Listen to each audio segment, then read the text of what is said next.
पाकिस्तान समेत दुनिया के अक्सर ममालिक में इस वक्त लॉकडाउन चल रहा है और गर्मी भी तकरीबन आ चुकी है।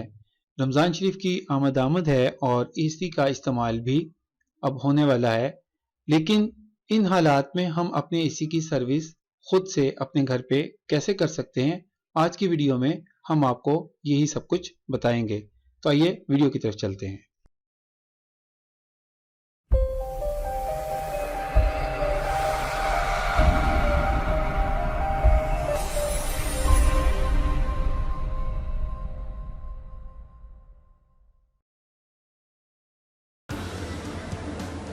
औज़ुबिल्लाहिमिनश्शैतानिर्रजीम बिस्मिल्लाहिर्रहमानिर्रहीम। Welcome to vision world YouTube channel. दोस्तों, मैं हूं अब्दुल वहीद एक और इन्फॉर्मेटिव वीडियो के साथ। आजकल पूरी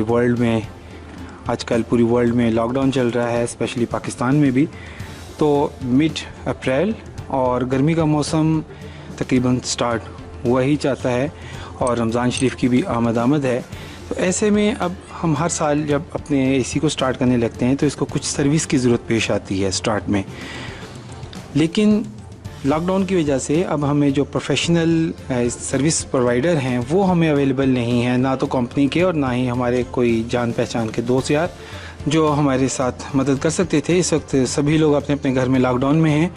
तो मैं अपने एसी की सर्विस करने लगा था, तो मैंने जाना कि मैं आप दोस्तों को भी ये बताऊं कि लॉकडाउन के दौरान आप किस तरह से अपने एसी को यूज़ में लाने के लिए उसकी किस तरह से सर्विस कर सकते हैं। तो इसके लिए हमें कुछ सामान रिक्वायर्ड है। यहाँ पे मेरे पास एक वैक्यूम क्लीनर है, एक ब्लोअर है और एक बॉटल है पानी की जो प्रेशर से पानी डालेगी इसके ऊपर। और इसके साथ मैं एक ब्रश यूज़ करूँगा, हार्ड ब्रश। ये क्यों यूज़ करूँगा, कहाँ करूँगा, इसकी डिटेल मैं आपको बाद में बताऊँगा। ये एप्लीकेटर ब्रश, इसकी भी ज़रूरत पड़ेगी हमें यूज़ करने के लिए, और 2 अदर स्क्रू ड्राइवर्स की ज़रूरत पड़ सकती है। इसको मैं रिकमेंड नहीं करता कि इसको आप यूज़ करें, ना ही ये हर घर में वैक्यूम क्लीनर होता है। इसके बगैर भी हम सफाई कर सकते हैं, अलबत्ता इसकी हमें ज़्यादा ज़रूरत पड़ती है ब्लोअर की। तो हम इसलिए इसको यूज़ करेंगे कि हमने इसके ज़रिए अपने जो डस्ट पार्टिकल्स हैं इनको यहाँ से रिमूव करना है। 2 चीज़ें जो बहुत इंपॉर्टेंट है कि नंबर 1, मैंने पावर सप्लाई को नीचे ऑफ़ कर दिया है।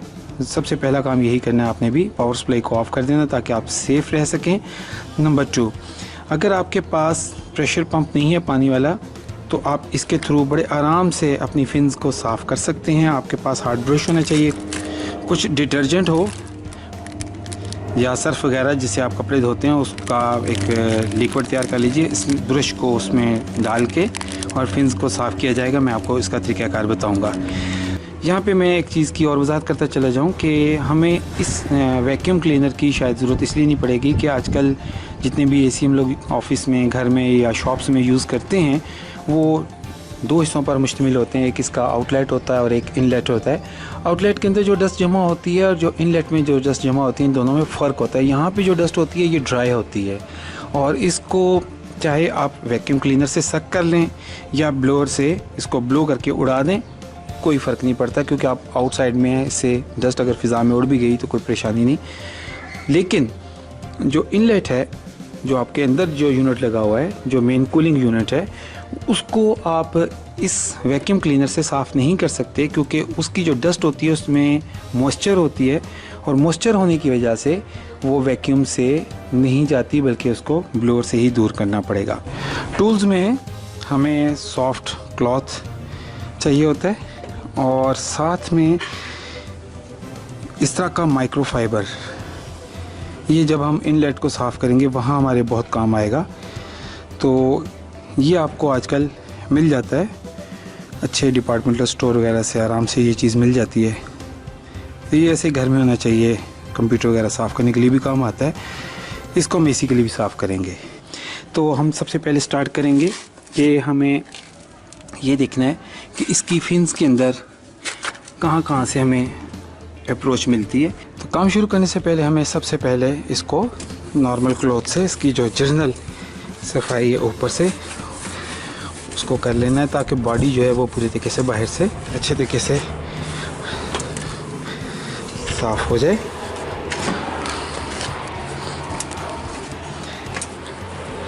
और अब हम क्लीनिंग का अमल शुरू करेंगे। ये इसका फ्रंट है जो फ़ैन है, यहाँ से हवा सक भी की जाती है और यहाँ से हवा को ड्रेन भी किया जाता है। जब हम इस एसी को यूज़ करते हैं कूलिंग पर्पस के लिए तो ये हॉट एयर को बाहर फेंकता है, और जब हम इसको यूज़ करते हैं कूलिंग के लिए तो तब ये यहाँ से एयर लेके इसके कंडेंसर से इस जगह से इसको बाहर करता है।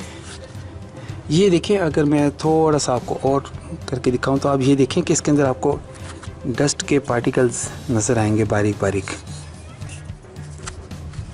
अगर मैं आपको ये थोड़ा सा करीब से करके दिखाऊं तो ये देखें, आपको यहाँ पे ये डस्ट पार्टिकल नज़र आएंगे। ये फिन्स हैं जी बारीक बारीक, जिनके अंदर डस्ट जमा हो जाती है वक्त के साथ साथ। हमने आज असल में इसी को क्लीन करना है। तो आप ये देखिए कि ये चूँकि ये बारीक फिन्स हैं और इन्हीं से एयर पास होती है, तो चूँकि एयर में डस्ट होती है तो डस्ट इसमें फंस जाती है। अब अगर हम अपने इस ब्रश को यूज़ करें, एप्लीकेटर को, तो ये देखें, इसको फिन्स में इस तरह से अप्लाई करना है, इस तरह से नहीं, इस तरह से फिन्स ख़राब हो जाएंगी। आपने फिन्स के अंदर इसको इस तरह से अप्लाई करना होता है, ये देखें।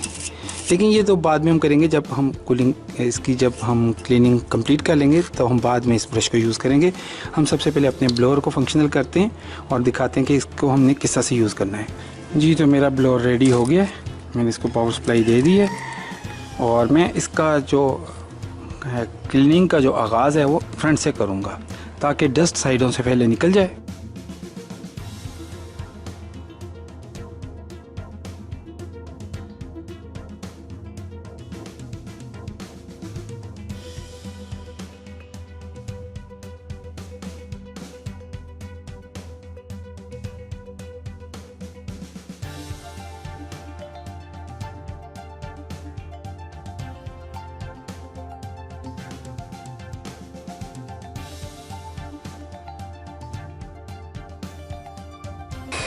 फ्रंट बिल्कुल साफ़ हो गई, फ़ैन नहीं चल रहा था। अब बारी आती है, अब हम साफ़ करेंगे साइड वाली फिन्स को।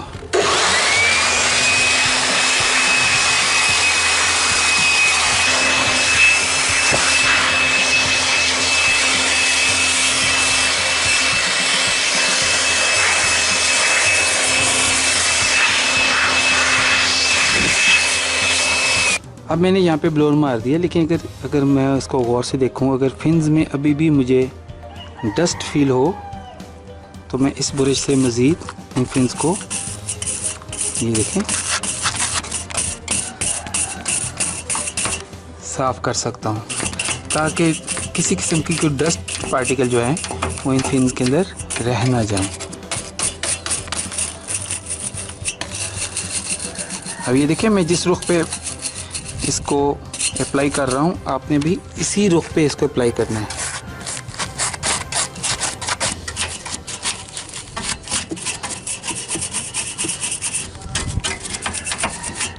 जहाँ तक मेरी अप्रोच हो सकती है मैं इसको अच्छे तरीके से ब्लोअर को साइड पर रख लेते हैं ताकि हमें फ्री हैंड मिल जाए बिल्कुल काम करने के लिए।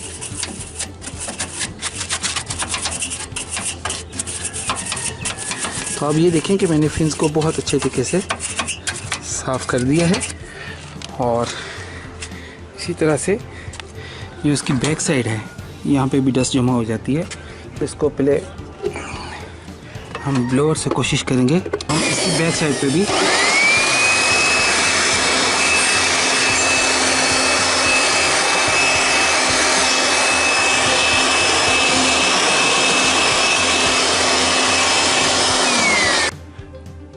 जी। अब मैं आ गया हूँ अपने रूम में जहाँ पे मेरा इंडोर यूनिट लगा हुआ है, और काम शुरू करने से पहले जैसा मैंने आपको बताया था कि मैंने इस पावर सप्लाई को यहाँ से भी और सर्किट ब्रेकर को यहाँ से भी ऑफ़ कर दिया था ताकि हर तरह से सेफ रहा जा सके। तो अब हम अपना काम यहाँ से शुरू करेंगे। मैंने इसी चूँकि अभी चंद माह पहले इंस्टॉल करवाया था, इसलिए मुझे बहुत ज़्यादा डीप क्लीनिंग की ज़रूरत नहीं पेश आएगी। लेकिन ये अमल मैं सिर्फ आपको इसलिए बताना चाह रहा हूँ, ये प्रॉब्लम हर उस बंदे के साथ है जो इस वक्त लॉकडाउन की वजह से परेशान है और गर्मी भी आ गई है। एसी स्टार्ट करना है तो घर पे हम हल्की फुल्की सर्विस किस तरह से कर सकते हैं। तो मैं अपना काम शुरू करता हूँ। किसी मजबूत स्टूल या सीढ़ी वगैरह का इस्तेमाल करें ताकि आप आसानी के साथ अपने इंडोर यूनिट तक पहुँच सकें। यहाँ से मैं एक जर्नल से जो क्लीनिंग का अमल है बाहर से मोटा मोटा वो करूँगा ताकि डस्ट वगैरह जो इसके ऊपर बाहर से ठहर गई है वो हर तरह से ख़त्म हो जाए। तो ये मेरा अमल तकरीबन कंप्लीट हो गया जी। अब नेक्स्ट पे आता है कि अब हमने इसकी क्लीनिंग किस तरह से करनी है। तो यहाँ पे इस कॉर्नर में साइड में मैं आपको दिखाने की कोशिश करता हूँ। ये देखें, यहाँ पे होल्डर्स बने होते हैं, ये दोनों एंड पे होते हैं। ये होल्डर्स इस तरह से होते हैं कि आप इसके अंदर अपनी टिप, उंगली की जो टिप है उसको दाखिल करेंगे और आप इसका ज़रा सा एक पुश देंगे, आपको टक की आवाज़ आएगी अनलॉक होने की। ये देखें, और जो ही हमने इसको अनलॉक किया तो मैं ज़रा सा इसको एडजस्ट कर लूँ। ये देखें जी, हमारा डोर ओपन हो गया और ये अंदर हमारे फ़िल्टर लगे हुए हैं। सबसे पहला काम जो हमने करना होता है वो ये होता है कि हम अपने फ़िल्टर को यहाँ से इजेक्ट करेंगे ताकि हम इनको क्लीन करके दोबारा से लगा सकें। ये देखें, यहाँ पे आपको एज नज़र आ रहा है। इस एज को पुश किया तो इसको हल्के से आपने बाहर खींच लिया तो आप देख सकते हैं कि इसके अंदर कुछ डस्ट है जमा, बहुत ज़्यादा नहीं ख़राब, लेकिन बहरहाल ये क्लीनिंग मांग रहा है। वॉश करूँगा इसको मैं भी। ये देखें, तो इसको मैं नीचे आराम से रख देता हूँ। इसी तरह से अब दूसरा, इसको भी इस तरह से, ये देखें ये होल्डर है, इस होल्डर से इसको ज़रा सा ऊपर की तरफ पुश किया, अनलॉक हो गया। यहाँ से जो ही अनलॉक हुआ इसको आपने बाहर की तरफ पुल किया, पुल करके ये घसीट लिया। ये देखें, इसके ऊपर भी डस्ट है, ये सफाई मांग रहा है। अब बारी आती है इन फिन्स की। जैसे ऊपर हमारे आउटडोर यूनिट के अंदर फिन्स थी, इस तरह यहाँ भी हैं। और आप यहाँ देख सकते हैं कि बहुत ज़्यादा नहीं, लेकिन डस्ट पार्टिकल्स हैं ज़रूर। अगर ये फिन्स बंद हो जाएं, यानी कि मिट्टी की वजह से डस्ट जो आती है इसके अंदर फ़िल्टर के साथ जो जमा होती है, और चूँकि यहाँ पे मॉइस्चर होती है तो मॉइस्चर और डस्ट आपस में मिल के यहाँ पे एक ऐसा जेल क्रिएट करते हैं जो इन फिन्स के डिस्टेंस को आपस में से ख़त्म करके बंद कर देता है और यहाँ से हवा थ्रू नहीं होती। जब ऊपर से हवा थ्रू नहीं होगी, इस जगह से हवा नहीं थ्रू होगी और इस जगह से हवा नहीं सक कर सकेगा एसी, तो आपको नीचे इस जगह से एसी अपनी आउटपुट भी आपको पूरी तरीके से नहीं दे सकेगा। तो कूलिंग पे भी फ़र्क आएगा और ब्लोइंग पे भी फ़र्क आएगा। तो इस चीज़ को क्लीन करने के लिए हम दो तरीके इस्तेमाल करेंगे। नंबर 1, ब्लोअर से इसकी डस्ट को पहले ख़त्म करेंगे। यहाँ पे हम वैक्यूम क्लीनर भी यूज़ कर सकते हैं, लेकिन वैक्यूम क्लीनर इसलिए यहाँ पे वर्क नहीं करेगा, जैसे मैंने आपको बताया कि यहाँ पे जो डस्ट होती है इसमें मॉइस्चर होती है, ये इतनी आसानी से नहीं छोड़ता। वैक्यूम क्लीनर वहाँ काम आता है जहाँ पे डस्ट बिल्कुल ड्राई हो। यहाँ की डस्ट ड्राई नहीं होती, इसमें किसी हद तक मॉइस्चर होती है, इस वजह से ये इतनी आसानी से इन फिन्स को नहीं छोड़ती। तो यहाँ पे जितनी डस्ट है उसको मैं कोशिश करूँगा कि मैं पहले ब्लोअर के थ्रू इसको रिमूव कर दूं, उसके बाद फिर ब्रश को अप्लाई करें। अगर यहाँ पे ज़्यादा डस्ट होगी तो फिर हमें डिटर्जेंट के साथ, ब्रश के साथ क्लीनिंग भी करने की, उसका तरीका भी मैं आपको बताता हूँ। तो मैंने अपने ब्लोअर को पावर सप्लाई दे दी है और मैं आराम से इसकी सफाई का अमल शुरू करूँगा। यहाँ पे बहुत ज़्यादा प्रेशर कंटिन्यू नहीं देना और बहुत क्लोज से नहीं देना। ऊपर मैंने थोड़ा इसको क्लोज रख के दिया था क्योंकि वहाँ पे डस्ट ज़्यादा थी और यहाँ की फिन्स जो है वो बहुत नाजुक हैं। और देखें, अब ये बीच में से कूलिंग के पाइप गुजर रहे हैं, तो ये फिन्स का ख़राब होने से इनको बचाना है। ये देखें,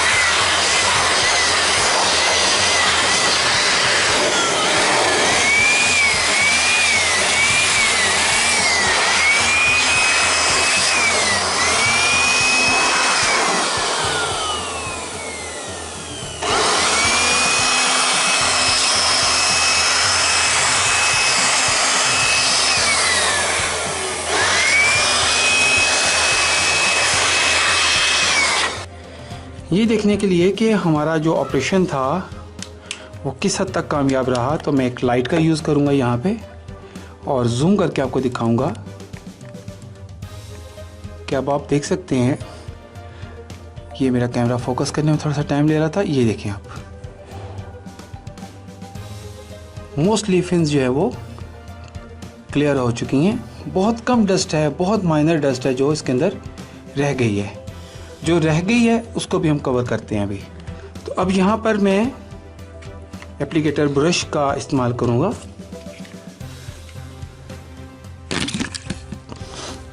ये वाला ब्रश, तो लाइट मैंने इसलिए साथ रख ली ताकि मैं आपको ज़रा क्लोजली दिखा सकूं कि मैं इसके ऊपर ये अमल किस तरह से कर रहा हूँ।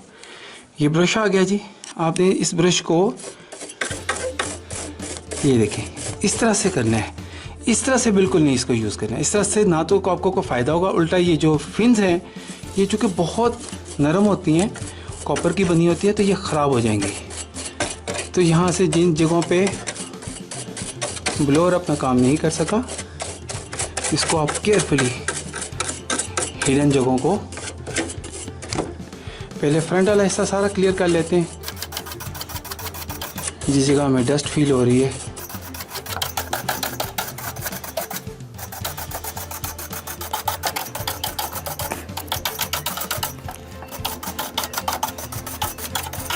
ये मेरा फ्रंट हिस्सा जो था ये अब कवर हो गया।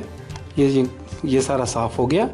अब मैं इसी तरह से जो ऊपर का हिस्सा है जहाँ तक मेरा हाथ इजीली मूव करेगा, मैं इसको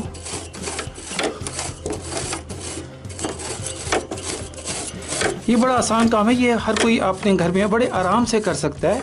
इसके लिए कोई बहुत बड़ी लंबी चौड़ी इंफॉर्मेशन की और मुश्किल बातों की ज़रूरत नहीं होती। बड़े आराम से आप अपने घर के एसी को क्लीन कर सकते हैं और काबिल इस्तेमाल कर सकते हैं। ये देखें डस्ट इसमें आ गई और अब मैं इसको मज़ीद क्लीन करूँगा। यहाँ पे मैंने आपको एक चीज़ बताई थी कि अगर ये फिन्स फिर भी साफ़ ना हो तो आप डिटर्जेंट बनाएंगे, लिक्विड इसका गाढ़ा सा डब्बे में, और इस ब्रश को भगो के इसके ऊपर यूँ चलाएँगे, ठीक है। और अगर आप ये समझते हैं कि अभी भी इसकी सफाई में किसी जगह पे कमी है तो एक और काम कर सकते हैं हम। अगर आपको इस जगह फिर भी डस्ट नज़र आए और आप क्लीनिंग कर चुके हो तो उसके बाद जब आप वॉश करना चाहते हैं इनको, तो ये मैंने आपको बताया था कि मेरे पास ये बॉटल है, तो आप इसके ज़रिए यहाँ पे स्प्रे कर सकते हैं पानी का, ताकि फिन्स में किसी किस्म का डिटर्जेंट जो है वो फंसा ना रह जाए। मैंने डिटर्जेंट इसलिए यूज़ नहीं किया कि मेरा ऐसी बिल्कुल अभी नया था, मुझे इसकी ज़रूरत नहीं थी, लेकिन मैंने यहाँ पे फिर भी हल्का सा जो पानी है उसको स्प्रे कर दिया ताकि जाली में अगर किसी किस्म का कोई है डस्ट तो वो भी निकल जाए और ये पानी ड्रेन में से ऑटोमेटिकली बाहर चला जाएगा। इसके बाद अगला मरहला आता है सॉफ्ट क्लॉथ का। इसके ज़रिए आप बड़े आराम से जहाँ देख रहे हैं कि डस्ट हो चुकी हुई है डिपॉज़िट, आप उसको बड़े ही प्यार से साफ़ कर सकते हैं। अब देखें ये कपड़े की वजह से हो सकता है कि मेरा हाथ वहाँ तक अप्रोच ना करे, इसकी भी मैं आपको तरकीब बताता हूँ कि आप किस तरह से इसको कर सकते हैं। ये देखें ये वाला भी साफ़ हो गया, ये भी हमने साफ़ कर दिया। ये देखें बिल्कुल क्लीन हो गया और इसके हमने बाहर से भी मार दिया। यहाँ पे मैंने आपको माइक्रोफाइबर के बारे में बताया था। ये ग्लव्स की मानिंदा है, इसको आप हाथ पे पहन सकते हैं। मैं आपको पहन के दिखाता हूँ। अब मैंने इस माइक्रोफाइबर को अपने हाथ पे पहन लिए और अब आप देखें कि मैं अपने हाथों से फील करते हुए जॉइंट्स जो कि मुझे कपड़े से फील नहीं हो रहे थे, अब मैं अपनी उंगलियों से भी इसको फील कर रहा हूँ। ये देखिए अब मेरी अप्रोच पहले से बहुत ज़्यादा बेहतर है कपड़े की निस्बत, यानी कि जो क्लॉथ में यूज़ कर रहा था उसकी निस्बत अब मेरी अप्रोच और ज़्यादा अच्छी हो गई। अब मैं बड़े ही आराम से जो बारीक इसके ग्रूव हैं उनके अंदर भी मेरा हाथ बड़े आराम से जा रहा है और मुझे अब तसल्ली हो जाएगी मुकम्मल कि ये देखें इसके सारे एरिया को मैंने बहुत अच्छे तरीके से क्लीन कर लिया। अब इसमें और ये इसकी इनर जो साइड है इसको भी मैंने अच्छे तरीके से क्लीन कर लिया। ये देखें अब हमारा एसी जो है वो बिल्कुल रेडी हो गया है इस्तेमाल के लिए। इसकी सफाई का जो अमल है वो कंप्लीट हो चुका है। ये देखें आप, बिल्कुल मुकम्मल हो गया। अब फ़िल्टर जो हमने निकाले थे उनको धोने के बाद इसमें दोबारा से इंस्टॉल करना है, वो बताता हूँ मैं आपको तरीका। ये हैं 2 फ़िल्टर जिनको मैंने एसी से निकाला था। प्रेशर पूरा खोल लें पानी का और इसको इस साइड से, ये देखें, ये देखें,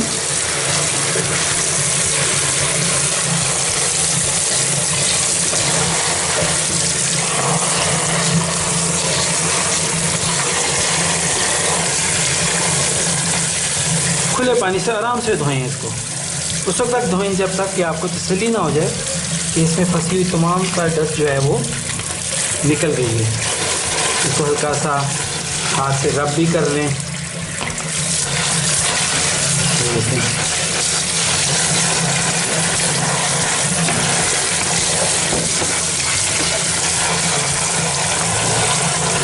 जिस जगह आपको फील हो कि डस्ट नहीं निकली उसको आप बहुत अच्छे तरीके से आराम से, और इसको फिर पलट के इसी तरह से दूसरे को भी कर लें।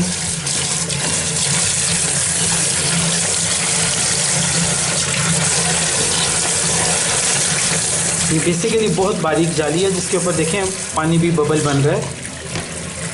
और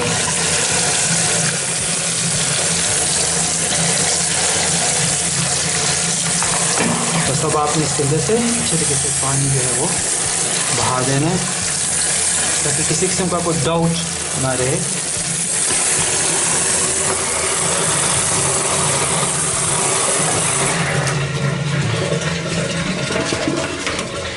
तो हमारे दोनों फ़िल्टर्स अब अच्छे तरीके से धुल चुके हैं। मेरे कैमरे के लेंस पे कुछ ड्रॉप आ गए हैं पानी के। तो ये फ़िल्टर हमारे धुल चुके हैं जी, और इनको बहुत अच्छे तरीके से आपने इनको, तो ये देखिए बिल्कुल क्लीन हो गए हैं। अब चलते हैं अपने एसी की तरफ। अगर आपको डाउट हो कि इनमें अभी कुछ ड्रॉप्स हैं पानी के तो आप इसको अच्छे तरीके से झटक सकते हैं जी। तो हम आ गए हैं अब अपने एसी के पास। अच्छा, इनमें से कोई भी फ़िल्टर किसी की जगह ले सकता है, कोई ऐसा मसला नहीं, सिर्फ फ़िल्टर को सीधा होना चाहिए। अब सीधा कैसे होगा? जैसे हमने निकाला था और हमने यहाँ पे ख्याल किया था ग्रूव का, तो हमने इसको तलाश कर लिया। ये देखें हमें ये पॉइंट मिल गया। अब हमने इसको बड़े ही प्यार से आराम से, कोई इतना मुश्किल काम नहीं होता। ये देखिए आपको यहाँ पे एक ग्रूव बना हुआ नज़र आ रहा है और इधर भी वही ग्रूव है। बस आप इस लाइन को फॉलो करते करते इसको पुश करते चले जाएं, ये अपनी जगह ख़ुद बनाएगा। जब ये अपनी जगह बना ले तो ये देखने के लिए कि ये इसमें बैठ गया और यहाँ से भी बैठ गया, अब ये दोनों तरफ से बैठ गया, तो इसको ज़रा सा पुश कर दीजिए। ये देखें ये लॉक हो गया है, ये लॉक हो गया है। इसी तरह से दूसरा फ़िल्टर, इसको भी मैंने ग्रुप में साथ रखा, ये रखा, इधर से भी रखा, कुछ भी नहीं इतना मुश्किल। इसको ज़रा सा पुश किया। बस लोग ये समझते हैं कि फ़िल्टर निकालना और लगाना बहुत मुश्किल होता है, और ये यहाँ लग गया और इस कनेक्टर को ज़रा सा पुश करेंगे ताकि ये लॉक हो जाए। तो अब हमारा जो एसी है वो रेडी टू यूज़ है। देखिए अगर हम इसको थोड़ी देर नहीं यूज़ करेंगे, हवा लगने देंगे, तो ये बहुत अच्छा हो जाएगा। इसको बंद कर देंगे आराम से इस ढक्कन को, और इसके बाद इसको सप्लाई देंगे तो ये चलना शुरू हो जाएगा। और इसकी कूलिंग आप नोटिस करेंगे कि कूलिंग भी पहले से बेहतर हो जाएगी और इसकी टोटल परफॉर्मेंस जो है वो बहुत अच्छी हो जाएंगी जैसी आप चाह रहे हैं। तो दोस्तों, हर मुश्किल कुछ आसानी दे के जाती है। गो के ये एक मुश्किल वक्त हमारे पे गुजर रहा है, लॉकडाउन का हम मुश्किल वक्त से गुजर रहे हैं, लेकिन आज हमने ये सीखा कि हम अपने ही घर पे अपनी मदद के ज़रिए आसानी के साथ अपने एसी को किस तरह से दोबारा इस्तेमाल के काबिल बना सकते हैं और इसको इस्तेमाल कर सकते हैं। हमें किसी की हेल्प की ज़रूरत यहाँ पे नहीं होगी और हम इजीली अपनी फैमिली की मदद कर सकते हैं, अपनी मदद कर सकते हैं। और हमने एक चीज़ को लर्न कर लिया, आइंदा के लिए हमें इस काम को करने में मज़ीद आसानी रहेगी। उम्मीद करता हूँ कि आज की वीडियो आपको पसंद आई होगी और आप इसको लाइक भी करेंगे और अपनी फैमिली में, अपने सर्कल में इसको शेयर भी करेंगे। जो दोस्त इस वीडियो को एज ए सजेशन वीडियो देख रहे हैं तो उनसे रिक्वेस्ट है कि वो सब्सक्राइबर नहीं है तो सब्सक्राइब कर लें मेरे इस चैनल को, ताकि आपको आने वाली वीडियोस इसी तरह से मिलती रहें और आप हमारे साथ इन टच रहें। वीडियो देखने का बहुत बहुत शुक्रिया।